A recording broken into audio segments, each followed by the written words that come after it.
The Biden administration urging the business community to back the Democrats' reconciliation bill in an effort to fund the Build Back Better agenda. Joining us now in a first on CNBC interview is Commerce Secretary Gina Raimondo. Secretary, thanks so much for joining us. Good to see you. Nice to be with you. Have you been disappointed by the initial reaction from some corners of the business community, the Chamber of Commerce itself, for example? Yes, I was disappointed to see the Chamber's comments. Listen, I don't expect them to embrace every single aspect of the president's plan, but it's time for action. You know, doing nothing isn't an option. We have to make these investments in job training, infrastructure, climate change, sustainability. And if you don't like our specific ideas, come to the table and help us find solutions. But the fact is, we need to make investments, which, by the way, are good for businesses, and we need to pay for them in a way that doesn't burden middle-class Americans. So if you're serious about solving problems, let's work together and get something done. Have you had any business leaders that have come to work with you and propose other alternative ways to fund some of the spending, or perhaps argued that some of the spending shouldn't happen? Yes, we have had, I talk to people in the business community every single day, and we are having continued productive dialogue. We are listening to them. But when I talk to businesses, they tell me, they can't find enough workers that have digital skills or cybersecurity skills. They tell me we need greater investments in our job training and apprenticeship initiatives. They tell me how much they spend because of climate change. You know, a third of Americans live in a community that was affected in these past few weeks by extreme weather events. So businesses are coming to me saying we need to make these investments.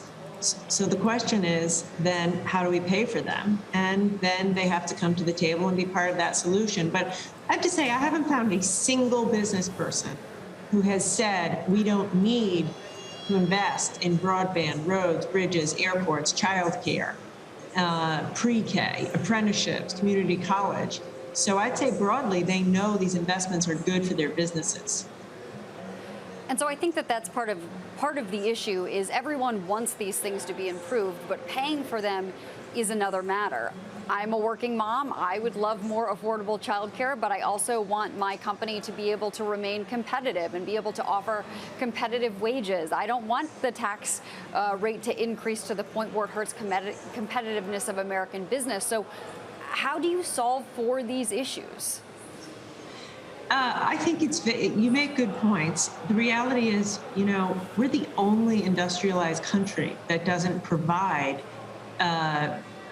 family leave, that doesn't provide, some form of childcare or public pre-K. By the way, I saw this when I was governor. When I was governor, I brought about, all-day kindergarten, 2 years tuition-free community college. The sky didn't fall. It made our economy better and stronger. We had a 500% increase in on-time graduation rate of kids of color.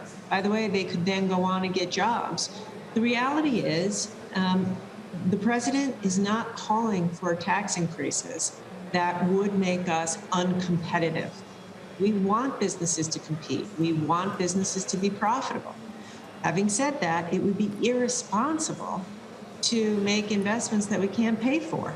I don't think the business community would want a president who thinks he has a blank check. We are putting forth a responsible package to make investments that we can pay for. Having said that, we are calling for a corporate tax rate of 28%. The president has been very clear. He's open to compromise. What he's not going to provide is inaction. And so what I'm saying to the business community is opposing this and not coming to the table to help find solutions is irresponsible. And we're running out of time before it's too late to make these investments. Switching focus, Secretary, how fearful are you of inflationary pressures coming from supply chain issues? We've heard the word transitory so much as it relates to inflation, but a lot of the business leaders that that come on this network seem to suggest that those supply chain issues are very significant still. Yes, they are significant, and that's something that I'm working on every day, particularly as it relates to semiconductors, which is so important. We watch inflation vigilantly and take it seriously. There still isn't any data to suggest that there's widespread inflation. You know, the 2/3 of the inflation we're seeing relates to a limited number of products, all related to the pandemic. You know, all related to supply chain disruptions or travel and tourism related to the pandemic.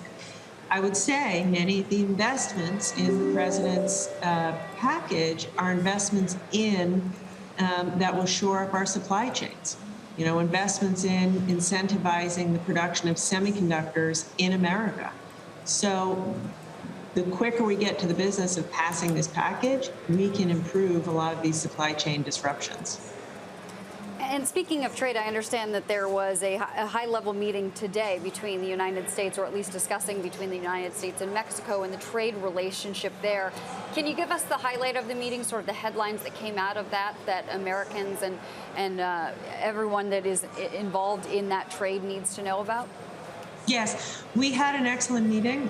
We met with our counterparts in Mexico, and in fact, we talked a great deal about supply chains. We talked about the opportunity. You know, it's not only making semiconductors or batteries or medical equipment in America, but it's nearshoring. You know, making these products in our neighboring countries, such as Mexico.